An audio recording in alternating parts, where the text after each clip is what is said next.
আসসালামু আলাইকুম নমস্কাৰ। নগাঁও জিলাৰ উলনি থানাৰ অন্তৰ্গত কাশফুল উলুম বুৰগুলি ইছলামিয়া মাদ্ৰাছাখন এটি বিশাল ধৰ্মীয় শিক্ষানুষ্ঠান, য'ত ছাত্ৰসকলক ধৰ্মীয় শিক্ষাদানৰ উপৰিও সাধাৰণ বিষয়ৰ জ্ঞান প্ৰদান কৰা হয়। এই মাদ্ৰাছাখনত অহা ইংৰাজী 4/1/2026 তাৰিখ ৰবিবাৰ দিনজোৰা কাৰ্যসূচীৰে বিশ্ব শান্তি কামনা কৰি পবিত্ৰ খতমে কুৰাণ, খতমে বুখাৰী ও দস্তাৰবন্দী উপলক্ষে এটি বিশাল দিনী জলসাৰ আয়োজন কৰা হৈছে। এই জলসাখনৰ মুখ্য উদ্দেশ্য হৈছে আমাৰ সমাজত প্ৰচলিত অন্ধবিশ্বাস, কুসংস্কাৰ যেনে জুৱা, মদ, ভাং, ড্ৰাগছ, বাল্য বিবাহ ইত্যাদি পৰিহাৰ কৰি আমাৰ সমাজখনক কেনেকৈ আমি এটি সুস্থ সবল সমাজ হিচাপে গঢ় দিব পাৰোঁ তাৰে কামনা কৰা হৈছে। আৰু সেইদিনাখন ৰাতিপুৱা 8 বজাৰ পৰা খতমৰ কাম আৰম্ভ হ'ব। জোহৰৰ নামাজৰ পাছত সমূহীয়া দোৱা হ'ব, য'ত বিশ্বৰ সকলো মানুহৰ কাৰণে দোৱা প্ৰাৰ্থনা কৰা হ'ব।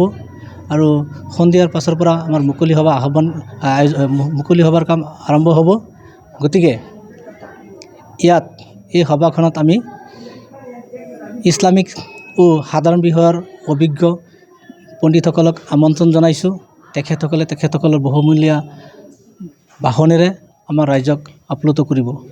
আৰু মই আশা ৰাখিছোঁ এই সভাখনত যিহেতু ৰাইজে যথেষ্ট পৰিমাণে আৰ্থিক বা পৰামৰ্শ দি সহায় সহযোগিতা আগবঢ়াইছে, আশা ৰাখিছোঁ সেইদিনাখন উপস্থিত থাকি ৰাইজে সহায় সহযোগিতা সভাখনৰ সৌন্দৰ্য বৃদ্ধি কৰিব। গতিকে এয়া আমাৰ কমিটিৰ ফালৰ পৰা ৰাইজৰ ওচৰত বিনম্ৰ আহ্বান। আৰু ইয়াত প্ৰধান অতিথি হিচাপে থাকিব হোজাই নিবাসী মুহাদ্দিছে কবিৰ আলহাজ হজৰত মৌলানা শেখ নছিৰুদ্দিন আল কাছিমি সাহাব। মুখ্য অতিথি হিচাপে থাকিব পশ্চিমবংগৰ নিবাসী মৌলানা জনাব আলহাজ হজৰত মৌলানা আবু উবাইদা চতুৰ্বেদী সাহাব। বিশিষ্ট অতিথি হিচাপে থাকিব হোজাই নিবাসী হজৰত মৌলানা আবুল কালাম আল কাছিমি সাহাব। বিশিষ্ট কাৰী হিচাপে থাকিব বাংলাদেশৰ কাৰী আহমদ বিন ইউছুফৰ পৰা সনদপ্ৰাপ্ত ইণ্টাৰনেশ্যনেল কাৰী মৌলানা ছালিমুদ্দিন সাহাব। কাশফুল উলুম বুৰগুলি ইছলামিয়া মাদ্ৰাছাৰ কমিটিৰ ফালৰ পৰা সকলো ৰাইজলৈ নিমন্ত্ৰণ জনাইছোঁ উক্ত সভাখনলৈ।